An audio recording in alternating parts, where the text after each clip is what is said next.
भारत के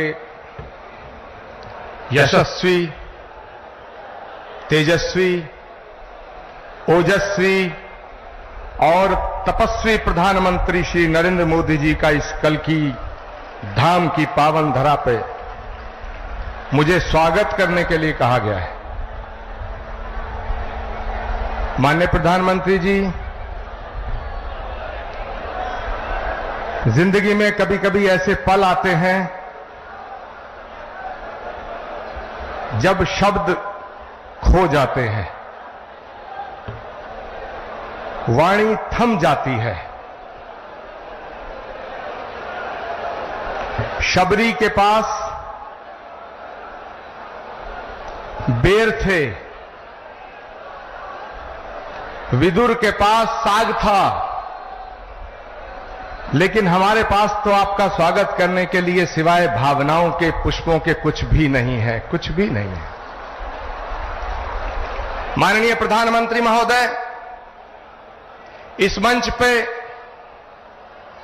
परम श्रद्धे स्वामी अवधेशानंद गिरी जी, परम श्रद्धे स्वामी कैलासानंद जी, सदगुरु हृदयेश्वर जी महाराज और उत्तर प्रदेश के लोकप्रिय और सशक्त मुख्यमंत्री आदित्यनाथ जी महाराज विराजमान हैं। मैं सबको उनके श्री चरणों में अपना प्रणाम निवेदित करता हूं। माननीय प्रधानमंत्री जी, देश के कोने कोने से आए तमाम संत वृंद, कोई हरिद्वार से पधारा है, कोई गुजरात से पधारा है,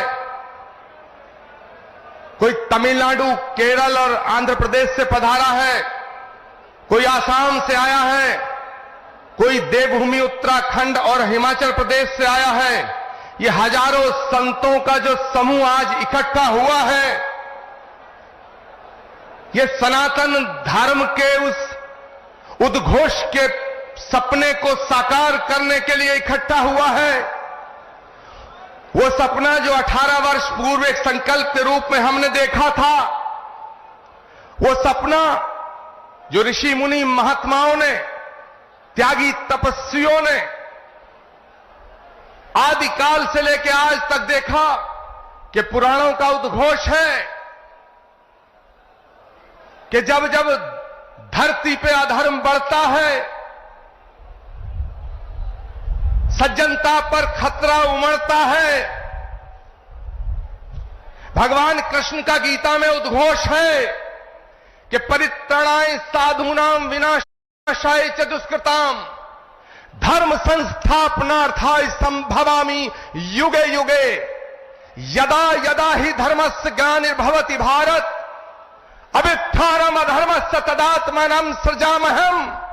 भगवान कृष्ण का जो गीता में उद्घोष है, श्रीमद् भागवत के 12वें स्कंद में उल्लेखित है कि जब धरती पर, धरा पर पाप बढ़ जाएगा, अधर्म बढ़ जाएगा, तो उस अधर्म का नाश करने के लिए, धर्म की पुनर्स्थापना करने के लिए भगवान हर युग में आया है और हर युग में आएगा। इसीलिए संस्कृत का श्लोक श्रीमद् भागवत में संभल ग्राम मुखस्य ब्राह्मणस्य महात्मना भवने विष्णु यशस्य कल की प्रादुर्भविष्यति।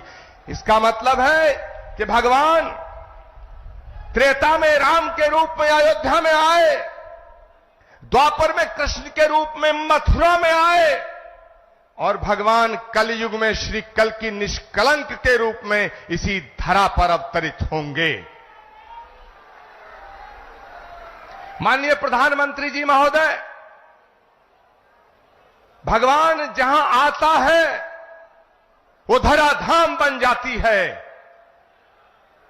अयोध्या में जितना काम भगवान का आपके हाथ से हुआ, ये ऐसा संयोग है जो सनातन धर्म और इस राष्ट्र की, इस ध्वजा को पूरे विश्व में फहराने का काम, भारत की संस्कृति जो वसुधैव कुटुंबकम और विश्व बंधुत्व का संदेश देती है, उसको पूरी दुनिया में पहुंचाने का काम अगर आज कोई कर रहा है, वो भारत के यशस्वी प्रधानमंत्री नरेंद्र मोदी कर रहे हैं। माननीय प्रधानमंत्री महोदय, ये एक और अद्भुत संयोग है कि भगवान राम के सारे काज आपके कर कमलों द्वारा हुए हैं। और आज का ये दिन, ये शुभ घड़ी, जिसे देखने के लिए कितनी ही आंखें जो बंद हो गईं, ये शुभ घड़ी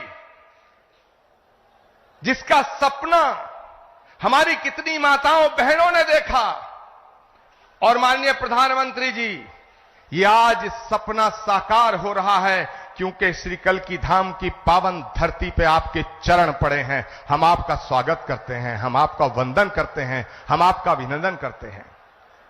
मैं अपनी वाणी को विराम देने से पहले एक बात जरूर कहना चाहता हूं।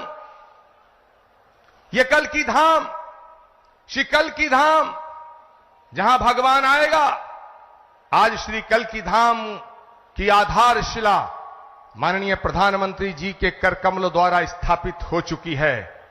अब वो दिन दूर नहीं है जब भारत में राम राज्य की पुनर्स्थापना होने का समय आ चुका है। एक बात कहते हुए अपनी वाणी को विराम दूंगा। जब मैं प्रधानमंत्री जी को आमंत्रित करने गया था तो मुझे नहीं लग रहा था कि प्रधानमंत्री जी मेरे निमंत्रण को स्वीकार कर लेंगे,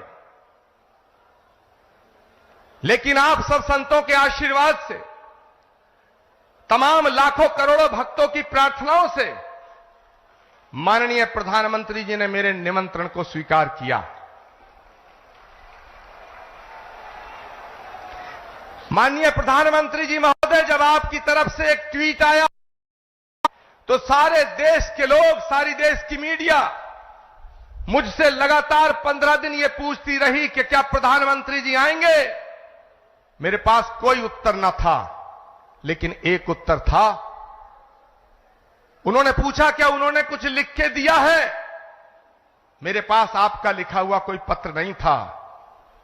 मैंने उस उत्तर में सिर्फ इतना कहा, जैसे शबरी को विश्वास था कि राम आएंगे,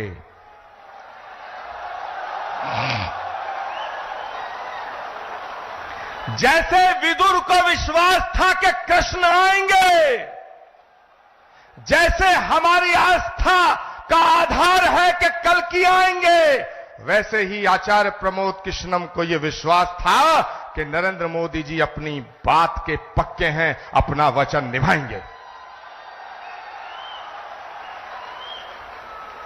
माननीय प्रधानमंत्री जी महोदय, भगवान कृष्ण के ज्ञान योग, कर्म योग, भक्ति योग, अगर हम तीनों को एक साथ रख के जब हम इमेजिन करते हैं तो भगवान कृष्ण के भक्ति योग, कर्म योग और ज्ञान योग जब तीनों एक जगह मिलते हैं तो एक तस्वीर बनती है, और वो तस्वीर भारत के प्रधानमंत्री नरेंद्र मोदी की बनती है। मैं अपनी वाणी को विराम देता हूं और मैं निवेदन करना चाहता हूं उत्तर प्रदेश के माननीय मुख्यमंत्री गोरक्ष पीठाधीश्वर पूज्यपाद योगी आदित्यनाथ जी महाराज से कि वो माननीय प्रधानमंत्री जी का स्वागत करें। जोरदार नारा और जयकारा लगना चाहिए हाथ खड़े होकर के। अवधपुरी से कल्की धाम, अवधपुरी से कल्की धाम, अवधपुरी से कल्की धाम। पूज्यपाद योगी आदित्यनाथ जी महाराज।